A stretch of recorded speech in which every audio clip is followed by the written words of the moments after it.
honorable dignitaries, august assembly, and the intellectual audience. A very good morning, everyone. This is 14 years young Yugratha speaking on behalf of 3 billion of world's population. I'm not here merely for environmental concern. I'm here to question how our future would be. Are the world leaders and adults planning to hand out the oxygen masks and cylinders to the next generation? What sort of justice are we living in? The spirit is very clear. Climate justice. Yes, we will. And as I start my presentation, this is a normal world map which we have been acquainted when we were in grade 6 or 5. But now let us look at the world from a very different aspect. This is how the population of the world is distributed. This is how the carbon emission of all the world is. Let's compare. Do you think it's stable? How many of you believe that this is a world, this is an earth we can grow up with? How many of you think that this is what we are living here for? The UN Declaration of Human Rights, even it states environmental awareness to be included as a part of their spiritual rights. So it's basically right of each and every one of you sitting here to be aware about environment. And it's your right. I tell you, it's your right to have a clean environment. There are differences to remove, commitments to meet, and earth to purify. Differences which can make us shocked. Differences which can actually open your eyes. Child studying on computer, children wanting to study. Children who don't like eating green vegetables, people who don't have any option. Children who don't like to sleep early. Do you ever think that child would like to wake up? We are bored playing same video games again and again. But what about the child who's forced to play with the skeletons there? Who would count for it? Me? You? Or the leaders? Whom to blame? Well, the fact of the matter is we have to stop the blame game right here, right now, until it's very late. This is the picture from 1992 Sudan famine. The photographer, Kevin Carter, committed suicide after 3 months taking this picture. The vulture is waiting for the child to die so that the vulture could actually eat for the child, and the child is crawling towards a food camp. Now in 21st century, children expect a very happier childhood. We have right to education. We have right to play. But sadly, due to some mistakes committed in past, due to some unprecedented developments, due to developments which we couldn't count what the impacts would be, the daily news headlines, it's very clear. The glaciers, our polar bears, what's the fault of this animal? How long do you think that this polar bear is going to survive? 15 minutes? As soon as that iceberg melts, it dies off. Who would count for its death? The present major threat to humanity is global climate change. This is the condition of the drought that occurred in China and the floods at the other places, the Siberian deserts. Who would count for the loss of the biodiversity there? The climate model projections, the facts and the figures, it says that if it's 1.1 to 6.4 during the first century, then you can probably assume what the impact would be. The food production would be needed to be doubled. The wood demand would double up in the next 50 years. And that too, you have deforestation over it. The water availability, 2 out of 5 people on this planet have no access to clean drinking water. Next time when you go out in lobby and pick up a glass, do remember that there are some people, there are some friends, there are some human beings in Africa who actually don't have access to water, who walk miles to get a small earthen pot to be filled with water. Realize the impact. There will be 10 to 15% of the world species extinction in the next 30 years. And if you go for our own country, that's our own India, a nation with 17% of the world's population residing in it. This is a picture taken by the NASA satellite. A very clear demarcation of how the river Ganges flow from Gangotri and as it empties down to Bay of Bengal. Due to the industrial belt, and the pollution created over there, the smoke is visible through the satellite even. The GDP will decline by 9%, rice production would fall down by 40%. There will be 7 million people displaced if the sea level rise continues at the same speeds. And more than that, there will be a harm to 56% of the agricultural workers. And we know that India is an agriculture-based economy now. So in the face of a global economic crisis, many governments seem to be torn between environmental protection and development. What is more important? Well, I think our leaders are intelligent enough to decide that. But I'd just like to say that there are millions and billions spent on the defense of a country, for the army, to defend the nation. Well, if you don't have a clean environment, if you don't have oxygen and trees, then whom are you defending? What are you spending the money on defense when you won't have a normal life for the citizens of a nation? What is the defense money for? It's high time we realize our responsibility. At least learn from them. We inherited a good earth from our ancestors, and we are giving a damaged one to our successors. You learn from the youth, from the 3 billion of world population. We should realize our own responsibility. Why everyone loves to talk about climate crisis, but glaciers aren't going to stop melting by talking, or the rainforests cannot be replaced if you just sit and talk unless we make a concrete plan. Everyone knows the causes. Everyone knows the consequences. Then why don't we act? What is holding us back? Why wasn't there a legal agreement at COP15? And what happened just yesterday when the COP10 ended in Nagoya City in Japan? Last week I was in Japan to attend the COP10 there. But we are still continuing the same pace. We hope a legal agreement in next month in Cancun, where the leaders gather. And we must make sure there is. So, Plan for the Planet. This is a campaign by United Nations Environment Programme, which aims to plant billions of trees across the country. As per this campaign, there have been around 10 billion trees already planted. And this is the statistics. Have a look at it.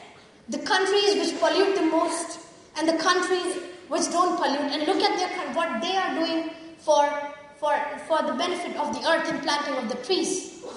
I think the picture speaks itself very much and very clear. The fact of the matter is that we cannot progress with the demarcations of a developed country or a developing country. We need to concentrate on one earth. Sometimes we need to forget while making plans, while making agreements, that it's a developed country or it's a developing country. Come together as an earth.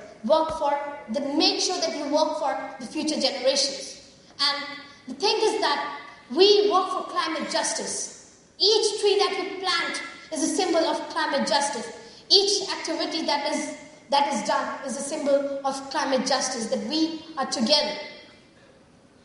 It's spread all across the globe. It's not just me who's planting trees, but we have kids and youth and small kids from all across the country, from Africa, from Europe, from Latin America.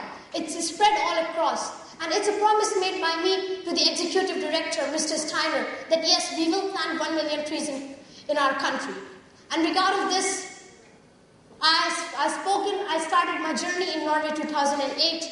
I was elected into the junior board by 110 countries voted there for me in 2008. We formulated the UNEP strategy for 2009 to 2014 at the UNEP headquarters in Nairobi. We had a great discussion over there on disasters and conflicts issues. And we try to make sure that our voices are being heard. And the same way I've been conducting things in my cities as well. We have earth dance, we take tree planting events. We have been guaranteed right by Bihar government to issue pollution under control certificates. We plant trees, and as I told you, planting trees is a symbol of, each tree we plant is a symbol of climate justice. We conduct Green Parliament, where we get children from all across the country to initiate their views, what they think about, and the same views are then taken into the forum. We had a great Seal the Deal debate last year with the Prime Minister of South Korea in the UNEP conference there. And there we came across with a very good youth statement, a very concrete youth statement, in which it was clearly stated that the future needs strong vision and leadership. And the leaders should formulate a plan, they should formulate a policy which should be legal and accepted and implemented thoroughly by all the nations.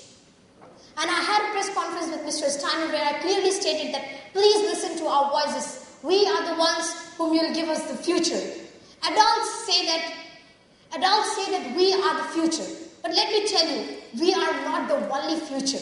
The policies that are made today will actually define the future, what the future will be. And it's our responsibility that we have policies in such a way.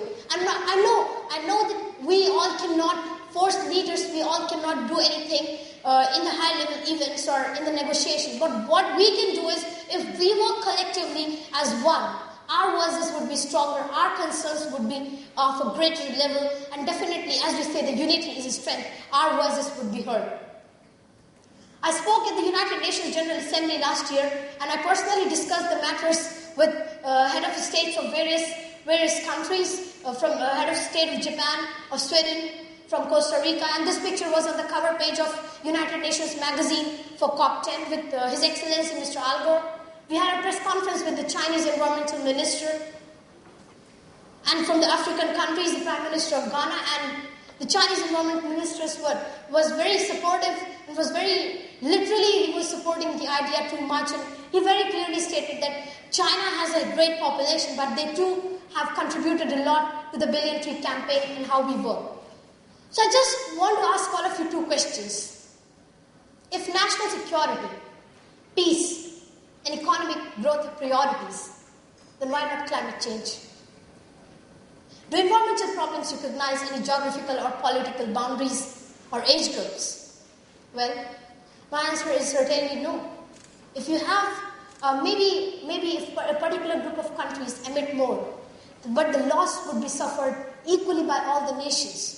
If the sea level rise, if the glaciers melt at Antarctica, the ocean will rise throughout the world. So, as I said, let's not blame anyone, let's work together, because that's the need of the hour, that we come together to work. Now, I have been stressing upon the word climate justice. So what is actually climate justice? Well, climate justice actually means equal emission rights for all the nations, irrespective of they are developed nations, they are developing nations, or they are third world nations.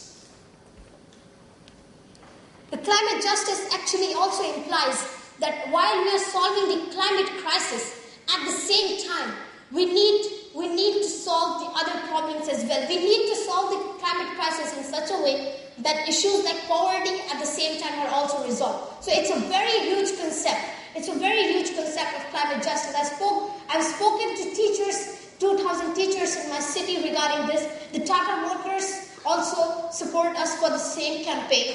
The Lucknow Management Association. I had put up this idea at the leadership summit that was conducted by IBL 7 in Lucknow.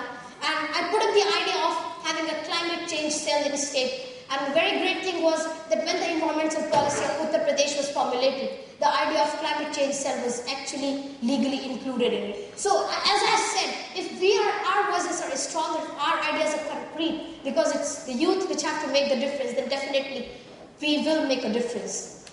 And remember, those who just have courage, they succeed. Be a leader. Do it. And, a bird can fly in air, a fish can swim in water. Leopard can run far faster than a normal human being. But we have been given a capability to think, to change, to reform. And not just this, to reform in such a way that it benefits the humanity.